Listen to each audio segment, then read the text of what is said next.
পরিবেশের জন্য কিছু করতে পারা, আমরা কিন্তু মানে কেউ চিরস্থায়ী না।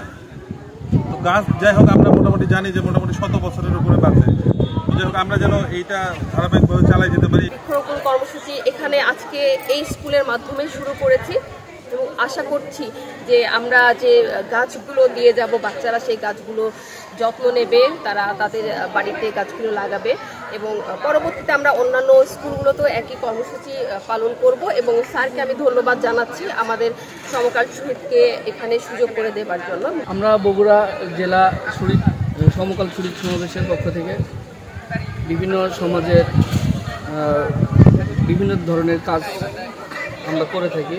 তার মধ্যে আজকে বৃক্ষরোপণ কর্মসূচি এটা একটা অন্যতম একটা কাজ।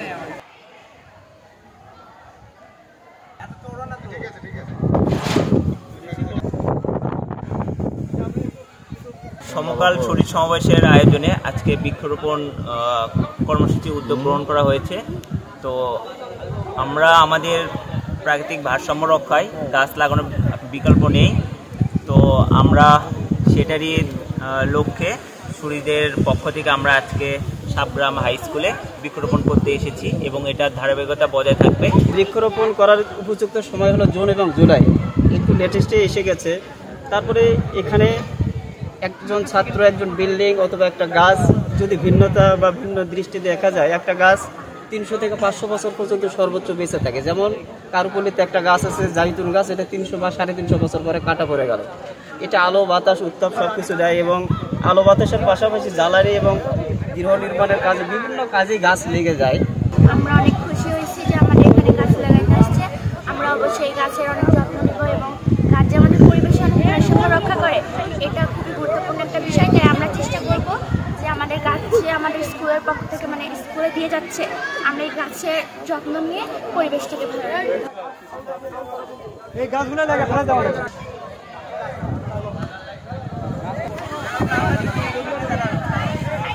এই অনুষ্ঠান মানে গাছ লাগানো অনুষ্ঠান খুব ভালো লাগতেছে যে এটা একটা ভালো কাজ। প্রতিটা বিদ্যালয়ে যদি এরকম গাছ লাগানো হয়, ছেলেমেয়েরা অক্সিজেন পাবে, ছায়া পাবে, পরিবেশ বজায় থাকবে, তো ভালো একটা উদ্যোগ। আশা করি এরকম উদ্যোগ মাঝে মাঝে যেন হয়। আজকে সুন্দর একটি মহৎ উদ্দেশ্য নিয়ে আমরা এখানে দাঁড়াইছি, যেটা সমকাল পত্রিকা থেকে যারা আসছেন আমার এই বিদ্যালয় প্রাঙ্গণে কিছু বৃক্ষরোপণ করার জন্য আমি তাদেরকে এই অনুমতিও দিয়েছি এবং ওনারা সুন্দর সুন্দর গাছগুলো এখানে নিয়ে আসছেন। গাছ আমাদের প্রকৃত বন্ধু, গাছ না থাকলে আমরা কিন্তু বাঁচতাম না। তো গাছ আমি মনে করি গাছ আমাদের সবারই লাগানো প্রয়োজন। পূর্বে অনেকেই গাছ লাগাইছে, স্যার যেমন বললো যে সবার সহযোগিতায় যদি প্রোটেক্টর করা যায়, গাছগুলোকে ব্যারিকেড দেওয়া যায়। তো আমি স্যারে রিকোয়েস্ট করবো প্রত্যেকটা স্টুডেন্টকে যদি একটা করে গাছ লাগানোর দায়িত্ব দেওয়া হয় আর তাদেরকে বলা হয় এইটা তোমার নামে একটা করে গাছ মানে নামকরণ করা হবে, তারাও তাদের নিজ দায়িত্বে এই গাছগুলো ইয়ে করবে। আমার মনে পড়ে তালুর হাই স্কুলে 99 ব্যাচে আমি একটা গাছ লাগাইছিলাম, সেই গাছ 2016 সালে কর্তন করা হয়েছিল।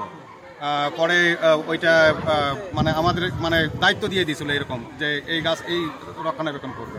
তো স্যারকে আমি রিকোয়েস্ট করব এরকম প্রত্যেকটা ক্লাসে যদি একটা করে গাছ দিয়ে একটা করে স্টুডেন্টকে স্পেসিফিক করে দেওয়া যায়, তাদেরকে এই গাছগুলো রক্ষণাবেক্ষণ প্লাস হচ্ছে আপনারা প্লাস আমরা যে রক্ষণাবেক্ষণ করতে যে সহযোগিতা করা লাগে আমরা এটা করব। তো সবাইকে ধন্যবাদ। আসসালামু আলাইকুম।